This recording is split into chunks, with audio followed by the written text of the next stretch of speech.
আমি পুরুষ, শিক্ষিত বেকার, তাই প্রতিদিন আমিও ধর্ষিত হই সমাজের কাছে। ধর্ষিত হই তথাকথিত নামি দামিদের চোখে। ধর্ষণ হয় আমার আত্মসম্মানের, ধর্ষিত হয় আমার সততা, ধর্ষণ হয় আমার বেকারত্বের। আমি নাকি বখাটে, আমি নাকি রগবাজ।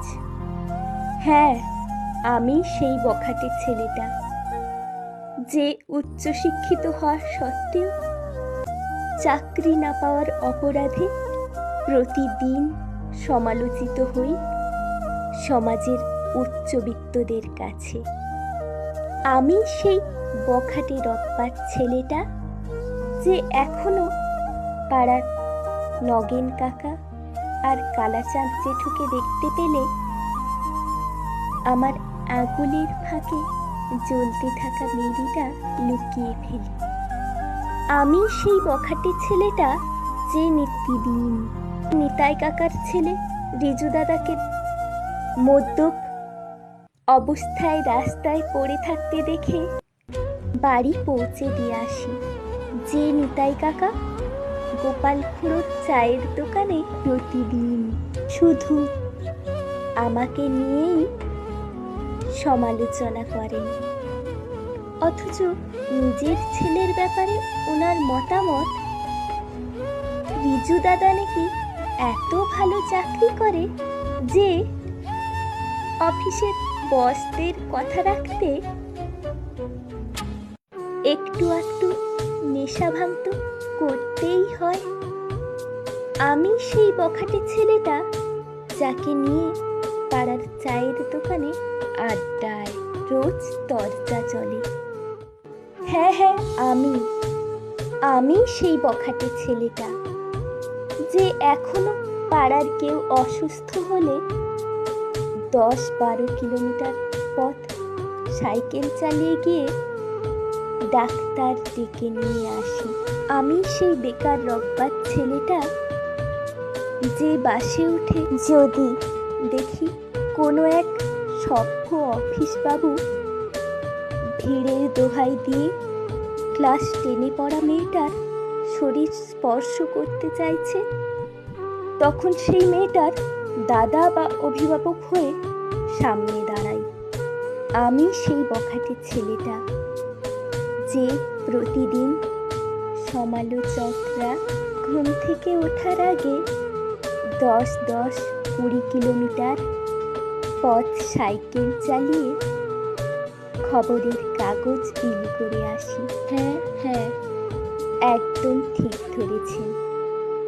আমি সেই বখাটে বদমেজাজি বেকার ছেলেটা যে প্রতিদিন ভোরবেলায় নিষিদ্ধ পল্লী থেকে মুখে রুমাল চাপা দিয়ে সমাজের সভ্য বাবুদের রাত কাটিয়ে ফিরতে দেখেও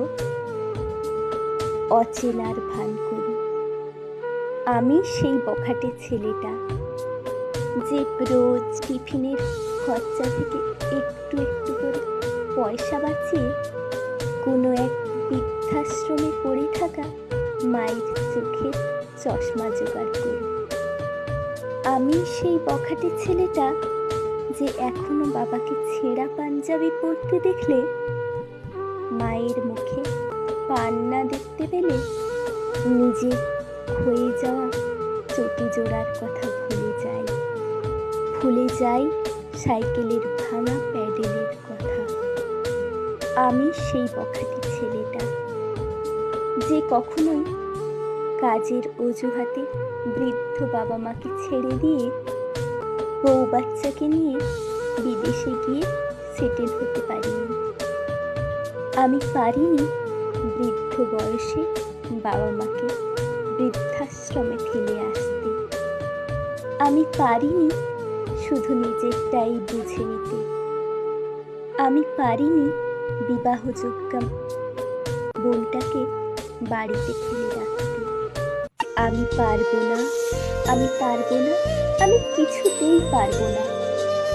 বাবুদের উচ্চশিক্ষা যদি এমন সভ্য সমাজ তৈরি করে, এমন মানসিকতা যদি তৈরি হয়, চাকরি করা বাবুদের যারা সমাজে থেকেও সামাজিক হতে পারে না কখনো, তবে আমরা চাই না এমন শিক্ষা, চাই না এমন চাকরি। চিরজীবন অখাটে, রগবাজ, বদমেজাজ হয়েই থেকে যেতে চাই আমি।